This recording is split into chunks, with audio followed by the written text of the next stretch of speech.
Okay, so in the comments on one of my Back to the Future videos, I can't remember the name of it. I could pull it up, but whatever.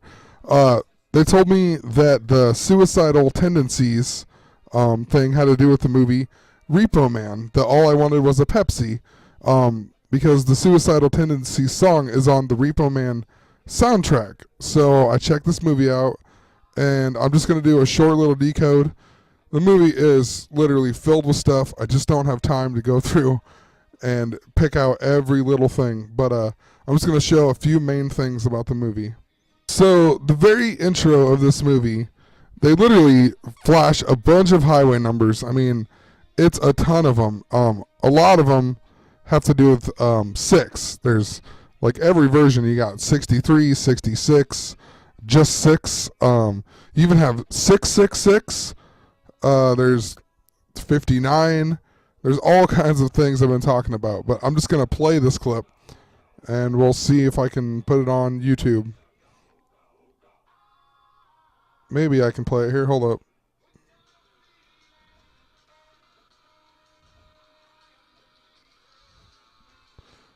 There's 22, 14.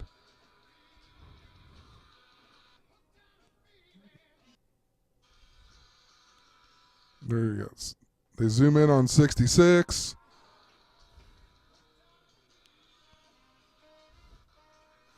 And 66, 6 right there, 23. You just got to watch this movie and go through 32, 66 there.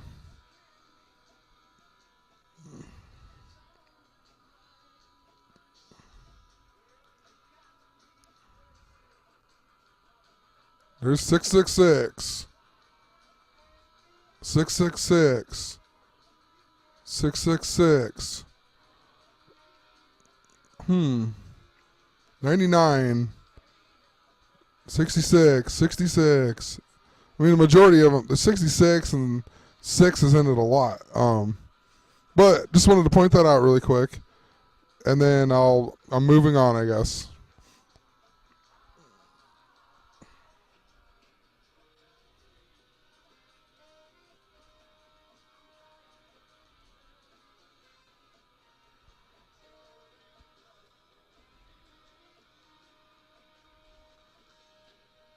Alright, so before I get too much farther into it, I just wanted to point out the US Route 666 here.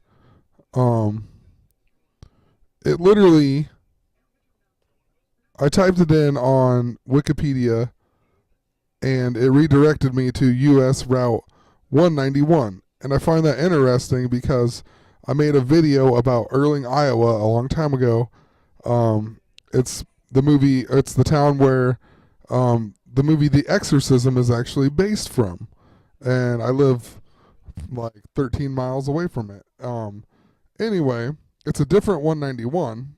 This doesn't go through Iowa. But anyway, I just found that interesting that 666 turned into Route 191. And also, this highway was from 1926. So that is 88 years from 2014, which the 88s were crazy in 2014. If you scroll down here, you find out, it tells you all about it. The US Route 66, and then it came into 191 in 1992, which was 22 years before 2014. So 22.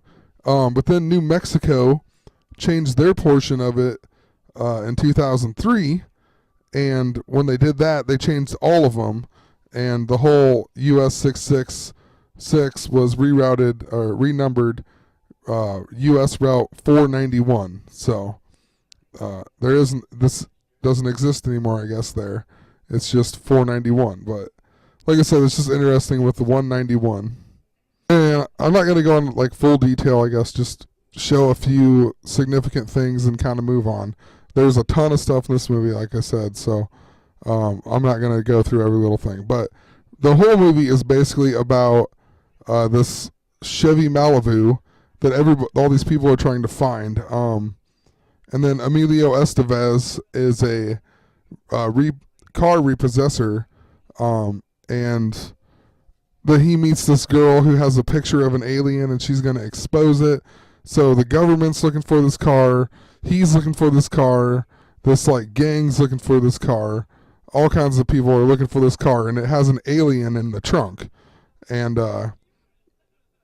yeah. So and later on in the show or the movie, this guy talks about how UFOs are actually time travel machines, and like there's coincidences every day, and people don't notice them, and the people they do, that it doesn't matter. They shouldn't even care. Basically, it's pretty funny. Anyway, this cop pulls him over in the very beginning, and he says, "What's in the trunk?" And then he looks in the trunk, and he gets disintegrated. And I'll show you the license plate on here. So before he looks in the trunk, the license plate says K88283. So 1188283. And what's weird about it is they flash this, and then after the cop gets disintegrated, the license plate turns into a whole different license plate. It's pretty strange, and it's the different license plate the rest of the movie. And as he's looking in the trunk, this guy that's driving the car, they flash the one eye symbolism in the mirror. See, here's the cop's boots. He gets disintegrated. And look, the license plate's completely different now. And like I said, it's this license plate the rest of the movie. And then right here, this guy's wearing a Sex Pistols Sid Vicious shirt. I did it my way or whatever. And he was the bass player for the Sex Pistols. He joined in 1977, and then he died at a really young age of 21 on February 2nd. So 2/2. He was he went to jail a couple times before he died. He was accused of murdering like one of his ex-girlfriends. But the interesting thing about the Sex Pistols, with 88s at least, is that one of their first big hits on their 1977 album was called God Save the Queen. And for one, the song is 3 minutes and 20 seconds long. There is a ton of 32s. Not a ton, I guess, but there's a lot of 32, 23s and stuff like that in this movie. But the whole song is about Queen Elizabeth II's silver, or is released during her Silver Jubilee in 1977. And this is all about her birthday, and she's 88 years old this year. But anyway, it says down here, like, the general public thought that it was an assault on Queen Elizabeth II and the monarchy, and they were basically talking crap about the Queen and whatnot. But then the band denied it and says, no, they didn't do that. But, I mean, I don't know. It would be a good reason to murder one of the band members, I guess. Then right here you have a Monarch Butterfly on the fridge, and it wouldn't seem that significant except the two fridges that they show different fridges in this movie, and they both have butterflies on the fridges. And the butterfly has everything to do with 88. So you have the 88 butterfly. It's crazy. The butterfly has been really significant in 2014, or at least it was noticeable. I'll leave like Enter the Stars name in there, and you can go search his videos, and you'll get a better understanding. It's too much to explain, but he has videos about it. That if you don't understand why I'm mentioning this, you can go and look. So right here, he asked his dad if he can have that $1,000 or whatever that his dad said he was going to give him, but if he finished high school or something, or finished school, I don't know if it's high school, but anyway, he finds out that his parents donated all their savings to this crazy church guy, and throughout this whole movie, they mention basically how Christianity is stupid. Like the repo guy that he's with, he says like something, I'll do everything, I like everybody, but as long as you're not a Christian. And then they make Christians seem crazy because of this, and it, it's really believable because there really is people on TV that do this and they just want your money. And that can really turn people away from it. Uh, anyway, I'm just going to move on. You can watch the movie literally. Just watch it. They put it right in your face that you're crazy if you're a Christian, basically. And right here is the other fridge that has this one has 2 butterflies on it, though. But, I mean, why butterflies, Alright, then they're in the store and they buy something and the sign says cigarettes $1.10, 110, 11/10, November 10th, my birthday. And the only reason I talk about that, I'm not bragging.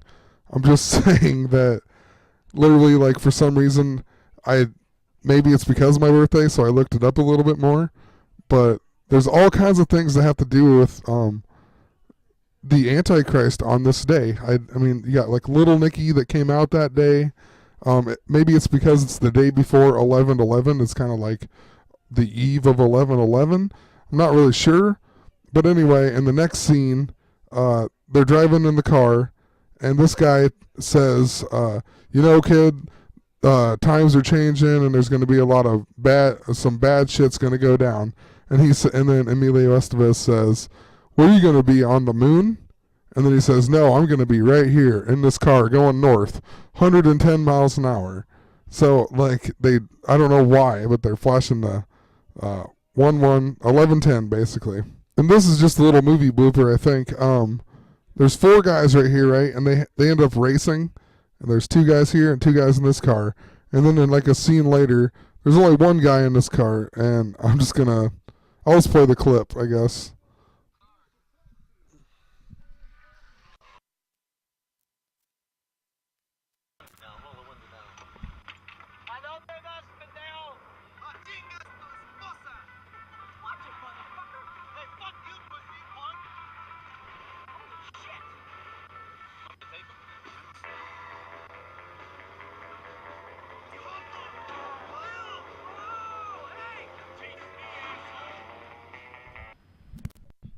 Where the guy? Like, where did he go? He's not in the car anymore. Where the other guy talks about space or UFOs actually being time machines, and the Mayans and there's coincidences that happen every day, and most people don't realize. And the people they do, there's no point in looking for it. Basically, well, you can listen to it. I'm gonna play it. Hopefully, my mic will work. But the black guy who gives him this book says that he found it in a Maserati, and Maserati was the Neptune thing, the Super Bowl commercials of the Maserati and the Trident and all kinds of stuff. But here's the clip of the guy talking about time travel and whatnot. A lot of people don't realize what's really going on. They view life as a bunch of unconnected incidents and things.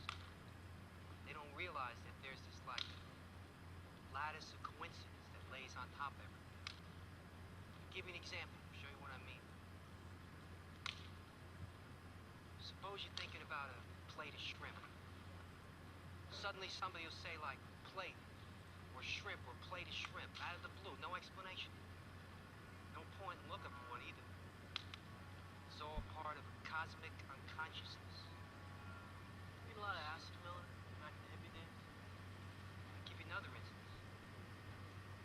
You know the way everybody's into weirdness right now? Books in all the supermarkets about Bermuda triangles, UFOs, how the Mayans invented television, that kind of thing. I'm not reading those books. Well, the way I see it, it's exactly the same.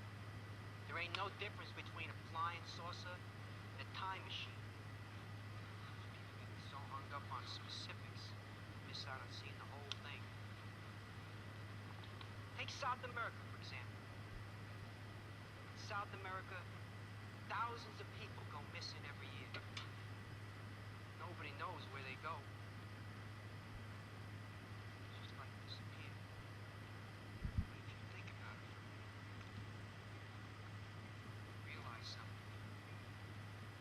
There had to be a time when there was no people, right? Well, where did all these people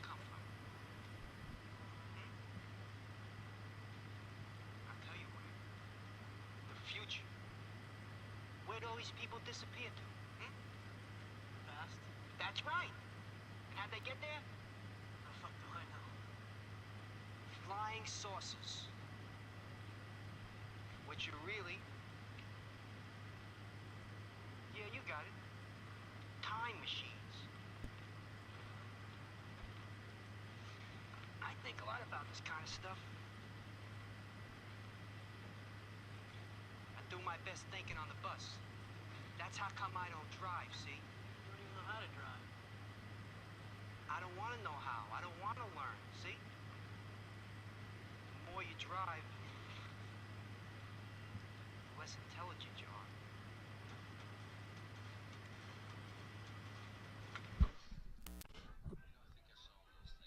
And then you think the movie doesn't have to do with anything with 88s, and 88s don't have anything to do with time travel. Well, after you find that out a little bit later, he goes in this room with this girl that has the picture of the alien. Look at the wall here. An 8 times 11. Are you kidding me? 8 times 11. I'll even rewind it and play the little clip as they walk in here.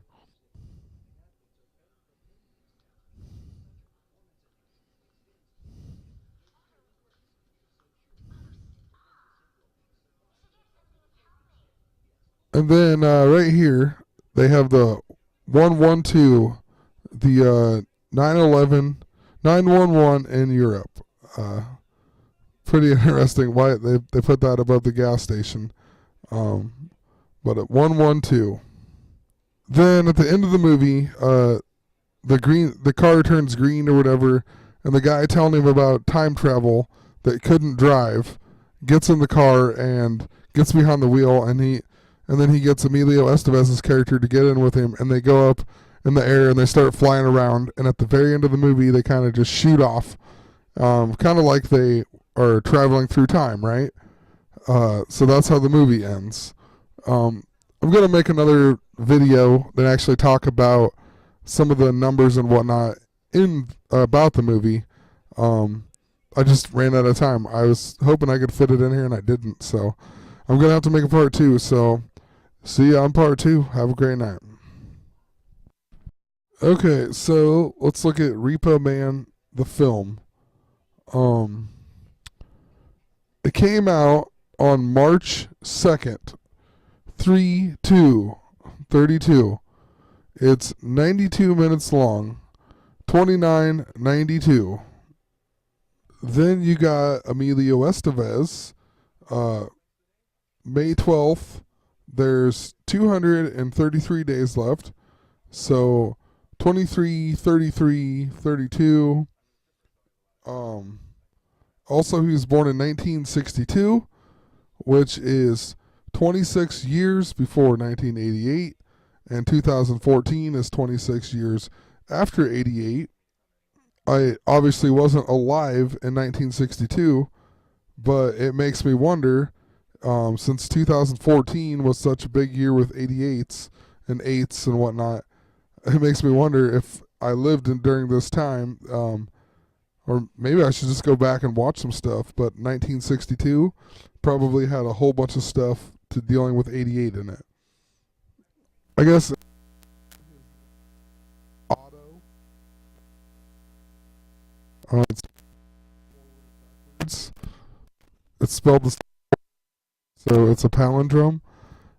If you add up his whole name, it comes to 131, which is also a palindrome. I don't know.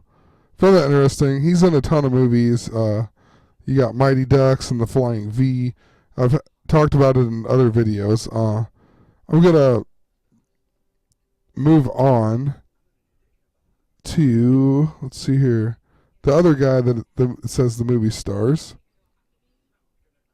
And wouldn't you know, he was born in 1926. And he's 88 years old right now. I scrolled down here to all of his movies, and just kind of looking at him here, and I thought, all right, well, let's look at his 1988 movies. And he's in 3 movies from 1988, And wouldn't you know, one of them is The Last Temptation of Christ. I talked about this in a Donnie Darko video. This movie, the guy who plays Jesus is 59 years old. He even plays in the movie called Antichrist. He plays a character named X in one of the movies. Willem Dafoe here. But, I mean, I'm not going to talk about him that much. But it's just like, it's just crazy. Roadhouse 66. He's Jesus in Last Temptation of Christ. There's a movie like 444 or something. It's 444, Last Day on Earth. He's in the movie Antichrist. Come on, it's craziness. And then this guy was, I don't even know what this guy played in this movie. Well, sorry.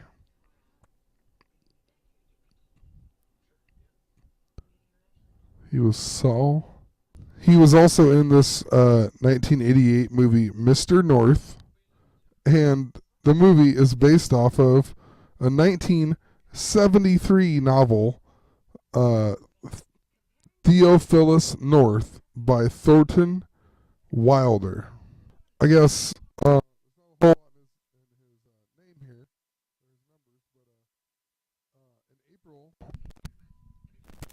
whole lot in this guy's birthday and whatnot. But on April 17th, he would have been 118 years old, which this year, which would be 11/8/88. If you read down here, something for the two plays in the skin of our teeth, and a U.S. National Book Award for the novel The Eighth Day. That's like in his deal there. Or he won 3 Pulitzer Prizes. One was for The Eighth Day.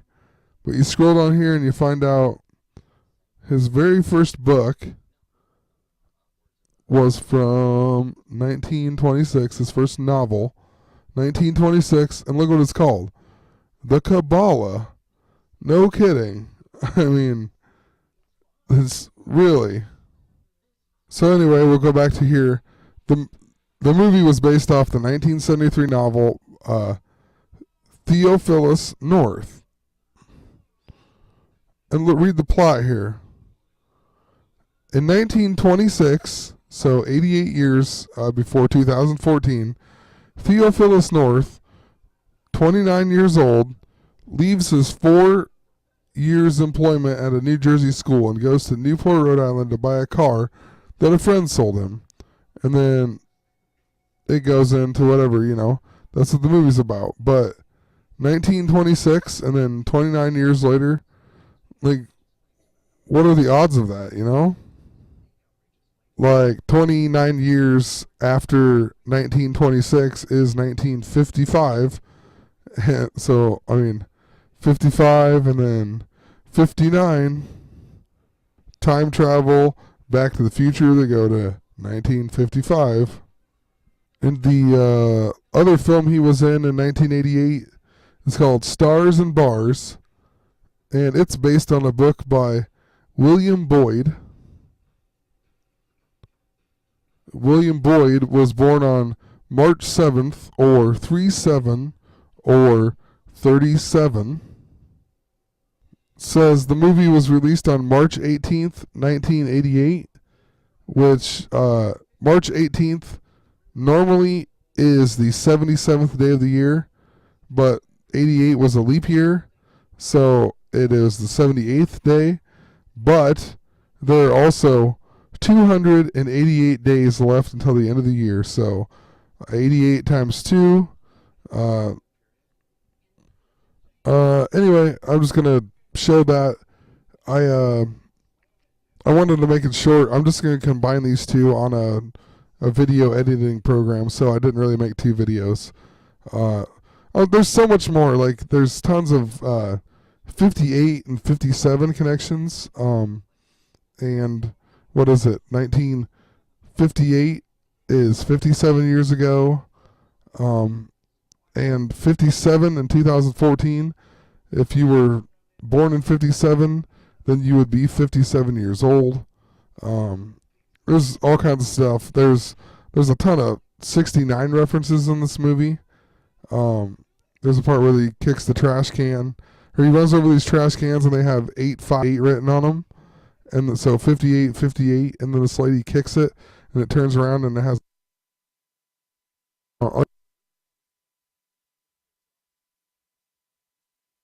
Combine these two videos and have a great night.